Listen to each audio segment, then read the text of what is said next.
ഇന്നത്തെ ക്ലാസ്സിൽ നമ്മൾ വെയർ ഹൗസിൻ്റെ ഒരു രണ്ടാമത്തെ ചാപ്റ്ററിൻ്റെ തുടർച്ചയായിട്ട് തന്നെയാണ്. ഇപ്പോൾ ഇതിൽ നിന്ന് നമ്മൾ നോക്കുന്നത് ബെനഫിറ്റ്സ് ഫ്രം വെയർ ഹൗസ് ആണ്. വെയർ ഹൗസിൽ നിന്നുള്ള ബെനഫിറ്റ്സ് എന്തൊക്കെയാണ് എന്നുള്ളതാണ് നോക്കുന്നത്. അപ്പോൾ നമ്മൾക്കറിയാം, നമ്മൾ പറഞ്ഞു സാധാരണഗതിയിൽ വെയർ ഹൗസിൻ്റെ ഉള്ളിൽ പ്രൊഡക്റ്റ് സ്റ്റോർ ചെയ്ത് വെക്കുന്നതിന് വേണ്ടിയാണ് ഉപയോഗിക്കുന്നത്, അല്ലേ? അപ്പോൾ ഒന്നാമത്തെ ഒരു ബെനഫിറ്റാണ് റെഗുലർ പ്രൊഡക്ഷൻ എന്ന് പറയുന്നത്. കണ്ടിന്യൂസ് ആയിട്ടുള്ള പ്രൊഡക്ഷൻ വെയർ ഹൗസ് ഉള്ളവർക്ക് അത് ഈസി ആയിരിക്കും. ഓക്കെ, കാരണം മാനുഫാക്ചേഴ്സിന് പ്രൊഡക്ഷൻ കഴിഞ്ഞതിന് ശേഷം വെയർ ഹൗസിൻ്റെ ഉള്ളിൽ ഈസി ആയിട്ട് സ്റ്റോർ ചെയ്ത് വെക്കാം. പിന്നീട് എപ്പോഴാണോ ഫ്യൂച്ചറിൽ ഡിമാൻഡ് വരുന്നത് ആ ഒരു സമയത്ത് പ്രൊഡക്റ്റ് പുറത്തേക്ക് എത്തിക്കാൻ പറ്റും. രണ്ടാമത് വരുന്നതാണ് ടൈം യൂട്ടിലിറ്റി എന്ന് പറയുന്നത്. ടൈം യൂട്ടിലിറ്റി എന്ന് പറഞ്ഞു കഴിഞ്ഞാൽ നമ്മൾക്കൊരു ഗ്യാപ്പ് ക്രിയേഷൻ ഒഴിവാക്കാൻ പറ്റും. അതായത് ഒരു പ്രൊഡക്ഷനും കൺസെപ്ഷനും തമ്മിലുള്ള ഒരു ഗ്യാപ്പ്, നമുക്ക് ആ ഒരു ഗ്യാപ്പ് നമുക്ക് ഇതാക്കാൻ പറ്റും. അതുപോലെ തന്നെ it helps in making available the goods when ever required. Demand ആയിട്ടുള്ള സമയത്ത് ആ പ്രൊഡക്റ്റ് അവൈലബിൾ ആക്കാൻ വേണ്ടി ആ സമയത്ത് മാനുഫാക്ചറിങ് യൂണിറ്റിനെ കണക്ട് ചെയ്യാനോ ഡിസ്ട്രിബ്യൂഷനെ കണക്ട് ചെയ്യേണ്ട ആവശ്യമോ ഒരു റീറ്റെയിലർക്ക് ഉണ്ടായിരിക്കില്ല. വെയർ ഹൗസ് ഉള്ളൊരു സമയത്ത് എപ്പോഴാണോ ഡിമാൻഡ് വരുന്നത് ആ ഒരു സമയത്ത്, ഉദാഹരണത്തിന് നമ്മൾ മുമ്പ് പറഞ്ഞിട്ടുള്ള റെയിൻ കോട്ട്, അംബർലാസ്, വൂളൻ ഡ്രസ്സുകൾ, ഹീറ്റർ, അങ്ങനെയുള്ള സംഭവങ്ങളെല്ലാം അപ്പോൾ അതൊക്കെ അവൈലബിൾ ആയിരിക്കും. പിന്നെ അതുപോലെ തന്നെ നമ്മൾ ഈ പറഞ്ഞ സെർട്ടൈൻ റീജിയനിൽ ഉണ്ടാക്കുന്ന വീറ്റ്, റൈസ്, പൊട്ടാറ്റോസ്, ഈ കാര്യങ്ങളെല്ലാം അപ്പോൾ അത് പെട്ടെന്ന് സ്റ്റോർ ചെയ്ത് വയ്ക്കുമ്പോൾ അവൈലബിൾ ആവുന്ന സമയത്ത് കസ്റ്റമറിൻ്റെ അടുത്തേക്ക് എത്തിക്കാൻ പറ്റും. മൂന്നാമത്തെ ഒരു ബെനിഫിറ്റാണ് സ്റ്റോർ ഓഫ് സർപ്ലസ് ഗുഡ്സ് എന്ന് പറയുന്നത്. ഓക്കെ, നമ്മൾക്കറിയാം സർപ്ലൈസ് ഗുഡ്സ് എന്ന് പറഞ്ഞു കഴിഞ്ഞാൽ പെട്ടെന്ന് ആവശ്യമില്ലാത്ത ഗുഡ്സ് ആയിരിക്കും, അല്ലേ? അതായത് ഒരു മാനുഫാക്ചറിങ് യൂണിറ്റിൽ റെഡി ടു സെയിലിന് പെട്ടെന്ന് ആവശ്യമില്ലാത്ത ഗുഡ്സ് ആയിരിക്കും. അപ്പോൾ അങ്ങനെയുള്ള സംഭവങ്ങളും സ്റ്റോർ ചെയ്ത് വെക്കാനുള്ള ഒരു ഫെസിലിറ്റി വെയർ ഹൗസ് ഉള്ളവർക്ക് പറ്റും. ഓക്കെ, അത് എപ്പോഴൊക്കെയാണോ ഒരു ഡിമാൻഡ് വരുന്നത്, കസ്റ്റമറിനൊരു അഡ്ജസ്റ്റ് ആയിട്ടുള്ള അല്ലെങ്കിൽ ഒരു സെക്കൻഡറി ഡിമാൻഡായിട്ട് വരുന്ന ആ ഒരു സമയത്ത് മാത്രം പുറത്തേക്ക് കൊണ്ടുപോകുന്ന രീതിയിലായിരിക്കും ആ ഒരു ഇത് ഉദ്ദേശിക്കുന്നത്. നാലാമത് വരുന്നതാണ് മിനിമൈസേഷൻ ഓഫ് റിസ്ക്. നമ്മൾക്കറിയാം പ്രൊഡക്റ്റിൻ്റെ ഒരു സേഫ്റ്റി കസ്റ്റഡി, ഡാമേജ് ഒഴിവാക്കുക എന്നുള്ള കാര്യങ്ങൾക്കൊക്കെ വെയർ ഹൗസ് വളരെ ഇമ്പോർട്ടൻ്റ് ആയിട്ടുള്ള ഒരു കാര്യമാണ്. Warehouses provide for the safe custody of ഗുഡ്സിൻ്റെ സേഫ് കസ്റ്റഡി പ്രൊവൈഡ് ചെയ്യുന്നത്, അതായത് ഗുഡ്സ് കേടാവാതിരിക്കാനും അതുപോലെ തന്നെ മറ്റുള്ള എക്യുപ്മെൻറ്റ്സ് ഉപയോഗിച്ചിട്ടോ അതിനൊന്നും ഡാമേജോ കാര്യങ്ങളോ വരാതിരിക്കാനും വെയർ ഹൗസിൻ്റെ ഉള്ളിൽ വളരെ ഈസി ആയിരിക്കും. അതുപോലെ തന്നെ എന്തെങ്കിലും ലോസോ ഡാമേജോ ഉണ്ടെങ്കിൽ തന്നെ കോമ്പൻസേഷൻ കിട്ടാനുള്ള ഒരു ഇതും കൂടെ ഈ വെയർ ഹൗസ് ഉള്ളവർക്ക് പോസിബിലിറ്റീസ് ഉണ്ട്. പിന്നീട് വരുന്ന ഒരു ബെനിഫിറ്റാണ് പാക്കിംഗ് ആൻഡ് ഗ്രേഡിംഗ് എന്ന് പറയുന്നത്. പാക്കിംഗ് ആൻഡ് ഗ്രേഡിംഗ് നമുക്കറിയാം, ഒരു വെയർ ഹൗസിൻ്റെ ഉള്ളിൽ ഹ്യൂമൻ യൂസിന് ആവശ്യമായിട്ടുള്ള രീതിയിൽ നമുക്കറിയാം ബൾക്കായിട്ടായിരിക്കാം പ്രൊഡക്റ്റുകൾ വരുന്നത്. അപ്പോൾ ഇൻഡിവിജ്വൽ യൂസിന് ഉപയോഗിക്കാവുന്ന രീതിയിൽ പ്രൊഡക്റ്റിനെ പാക്ക് ചെയ്യുക, അതുമായിട്ട് ബന്ധപ്പെട്ട ലേബലിംഗ്, പാക്കേജിങ് കാര്യങ്ങളെല്ലാം നടക്കാനും വെയർ ഹൗസ് ഉള്ളവർക്ക് പറ്റും. മോഡേൺ വെയർ ഹൗസ് ആണെങ്കിൽ പാക്കേജിങ്ങിനും പ്രോസസ്സിങ്ങിനും ബ്ലെൻഡിങ്ങിനും ഗ്രേഡിങ്ങിനും ഒക്കെ ഒത്തിരി എക്യുപ്മെൻറ്റ്സ് കാര്യങ്ങളൊക്കെ ഉണ്ടായിരിക്കും. അതുമായിട്ട് ബന്ധപ്പെട്ട ഫെസിലിറ്റീസ് കാര്യങ്ങളുണ്ടായിരിക്കും. ഇതെന്ന് പറയുന്നത് ഒരു പർപ്പസ് ഓഫ് സെയിലിന് വേണ്ടിയും കൂടെ സ്റ്റോർ ചെയ്ത് വയ്ക്കുക ഒരു ഫെസിലിറ്റി കൂടിയാണ് വെയർ ഹൗസ് എന്ന് പറയുന്നത്. നമ്മളിനി നോക്കുന്നത് ടൈപ്സ് ഓഫ് വെയർ ഹൗസ് എന്ന് പറയുന്ന അടുത്തൊരു പോർഷനാണ് വെയർ ഹൗസിൻ്റെ ഉള്ളിൽ തന്നെയുള്ളത്. സാധാരണ നമ്മൾ ബേസിക്കായിട്ട് പഠിക്കുന്നത് ഒരു 5 ടൈപ്പ് ഓഫ് വെയർ ഹൗസ് ആണ്.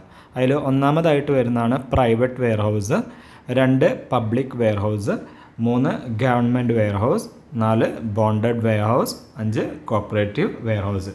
അപ്പോൾ പ്രൈവറ്റ് വെയർ ഹൗസ് എന്ന് പറയുകയാണെങ്കിൽ അതെന്ന് പറഞ്ഞു കഴിഞ്ഞാൽ നമ്മൾ ആ വാക്കിൽ തന്നെ ഉള്ളതുപോലെ which are owned and managed by the manufacturers or traders. അതായത് ഒരാൾ സ്വന്തമായിട്ട് അവരുടെ പ്രൊഡക്റ്റുകൾ സ്റ്റോർ ചെയ്ത് വെക്കാൻ വേണ്ടി ഉപയോഗിക്കുന്ന വെയർ ഹൗസുകളെ നമ്മൾ പ്രൈവറ്റ് വെയർ ഹൗസ് എന്ന് പറയും. ഇത് സാധാരണഗതിയിൽ ഇങ്ങനെ private warehouse farmers, exporters, importers അങ്ങനെയുള്ള ആളുകളൊക്കെ അത് ഉപയോഗിക്കുന്നുണ്ട്. അവരുടെ വീടിനടുത്തുള്ള പാടത്തിനരികെ, അവർ കൃഷി ചെയ്യുന്ന ഭൂമിക്കരികെ, അല്ലെങ്കിൽ അവർ പ്രൊഡ്യൂസ് ചെയ്യുന്ന മാനുഫാക്ചറിങ് യൂണിറ്റിനരികെ, ഫാക്ടറീസിനരികെ ഒക്കെ ആയിരിക്കും ഇത് വരുന്നത്. ഇതിൻ്റെ ഡിസൈൻ എന്ന് പറഞ്ഞു കഴിഞ്ഞാൽ അവരെന്ത് പ്രൊഡക്റ്റാണോ സ്റ്റോർ ചെയ്യാൻ ഉദ്ദേശിക്കുന്നത്, അല്ലെങ്കിൽ അവരുടെ പ്രൊഡക്റ്റ് എന്താണ് അതിൻ്റെ ഷേപ്പും കാര്യങ്ങളൊക്കെ അനുസരിച്ചായിരിക്കും ഈ ഒരു പ്രൈവറ്റ് വെയർ ഹൗസിൻ്റെ ഡിസൈൻ വരുന്നത്. പിന്നീട് വരുന്നതാണ് പബ്ലിക് വെയർ ഹൗസസ് എന്ന് പറയുന്നത്. പബ്ലിക് വെയർ ഹൗസ് എന്ന് പറഞ്ഞു കഴിഞ്ഞാൽ അത് ഒരു ജനറൽ ആയിട്ടുള്ള അല്ലെങ്കിൽ പബ്ലിക് ആയിട്ടുള്ള ആളുകൾക്ക് വേണ്ടി, അതിൻ്റെ പ്രത്യേകത എന്ന് പറഞ്ഞാൽ നമുക്ക് ആർക്ക് വേണമെങ്കിലും അവിടെ വെയർ ഹൗസ് സ്റ്റോർ ചെയ്ത് വെക്കാം. ആളുകൾ ഒരു പേയ്മെൻറ്റ് അല്ലെങ്കിൽ ഒരു റെൻറ്റിൻ്റെ ബേസിലൊക്കെ ആയിരിക്കും ഈ ഒരു വെയർ ഹൗസ് യൂസ് ചെയ്യുന്നത്. ഇപ്പോൾ നമുക്കറിയാം, ഒരു പുതിയതായിട്ട് സ്റ്റാർട്ട് ചെയ്യുന്ന കമ്പനികൾക്ക് അല്ലെങ്കിൽ പാർട്ട്ണർഷിപ്പിലുള്ള കമ്പനികൾക്കൊക്കെ വെയർ ഹൗസ് എന്ന് പറയുന്നത് ഒരു പോസിബിൾ ആയിട്ടുള്ള കാര്യമായിരിക്കില്ല അല്ലേ. ഒന്നുകിൽ അവരുടെ ക്യാപിറ്റൽ വളരെ കുറവായിരിക്കാം, അല്ലെങ്കിൽ ഒരു ഷോർട്ട് ടൈമിലായിരിക്കാം. അപ്പോൾ അങ്ങനെയുള്ള ആളുകൾ ഒരു വെയർ ഹൗസ് സ്വന്തമായിട്ട് നോക്കില്ല. അപ്പോൾ അവരൊക്കെ യൂസ് ചെയ്യുന്നത് കൂടുതലും ഈ type of public warehouse ആയിരിക്കും. അപ്പോൾ അത് മേ ബി പബ്ലിക് കുറച്ച് വ്യക്തികൾ ചേർന്നിട്ട് ഒരു വെയർ ഹൗസ് പണിതിടുന്നതായിരിക്കാം, അല്ലെങ്കിൽ ഗവൺമെൻറ്റിൻ്റെ വെയർ ഹൗസുകളായിരിക്കാം. അപ്പോൾ അങ്ങനെയുള്ള വെയർ ഹൗസുകൾ സാധാരണ യൂസ് ചെയ്യുന്നത് manufacturers, wholesalers, exporters, importers, government agencies, ഇങ്ങനെയുള്ള ആളുകളായിരിക്കും പബ്ലിക് വെയർ ഹൗസുകൾ ഉപയോഗിക്കുന്നത്. മൂന്നാമതായിട്ട് വരുന്നതാണ് ഗവൺമെൻറ് വെയർ ഹൗസ് എന്ന് പറയുന്നത്. ഗവൺമെൻറ് വെയർ ഹൗസ് നമ്മുടെ നാട്ടിൽ കണ്ടിട്ടുണ്ടായിരിക്കും. ഗവൺമെൻറ്റിൻ്റേതായിട്ടുള്ള കുറച്ച് പ്രൊഡക്റ്റുകൾ ഉണ്ടാവും അല്ലേ, മെഡിസിൻസ്, ബിവറേജസ്, പിന്നെ അതുപോലെ തന്നെ നമുക്കറിയാം ഓരോ ബോർഡിൻ്റെ അല്ലെങ്കിൽ ഓരോ കോർപ്പറേഷൻ്റെ കീഴിലുള്ള വെയർ ഹൗസുകൾ ഉണ്ടായിരിക്കും. അപ്പോൾ അങ്ങനെയുള്ള അവരുടെ സാധനങ്ങൾ ഗവൺമെൻറ് ഓൺഡ് ആയിട്ടുള്ള, മാനേജ്ഡ് ആയിട്ടുള്ള, അല്ലെങ്കിൽ ഗവൺമെൻറ് കൺട്രോൾ ചെയ്യുന്ന ചില പ്രൊഡക്റ്റുകൾ കാര്യങ്ങളൊക്കെ ഉണ്ടായിരിക്കും, ചില അതോറിറ്റീസ് ഉണ്ടായിരിക്കും. അപ്പോൾ അവരുടേതായിട്ടുള്ള പ്രൊഡക്റ്റുകൾ സ്റ്റോർ ചെയ്ത് വെക്കാൻ വേണ്ടി ഉപയോഗിക്കുന്ന ഒരു വെയർ ഹൗസാണ് ഗവൺമെൻറ് വെയർ ഹൗസ് എന്ന് പറയുന്നത്. നാലാമതായിട്ട് വരുന്നതാണ് ബോണ്ടഡ് വെയർ ഹൗസ്.